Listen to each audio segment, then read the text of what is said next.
وحشتوني، عاملين ايه؟ التوزيعة دي قمر وممكن نستخدمها في اي مناسبة. جبت ورقة A4 من ورق الكانسون وثبت الدبل فيس على طرف منها، وبعد كده تنيتها نصين ورجعت تنيتها نصين كمان. قست مسافة 4 سنتي وبدأت اتني الورقة من الجنبين.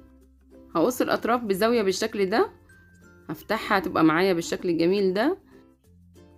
ضغطت على الاطراف. انا عندي الورق الذهبي ده قصيت منه دوائر صغيرة وبدأت اثبتها على التوزيعة، وعندي الدايرة دي انا كنت طبعاها من بنترست، ثبتها بالشكل الجميل ده، وعملت الفيونكات الجميلة دي من على الطرف. هتحطي فيها التوزيعات اللي انت حباها، شكلها جميل وبسيطة. ولو مش حابة ورق الكانسون ممكن تطبعي الورق الجميل الملون ده عليه رسمة الكاب وتعمليها بنفس الطريقة.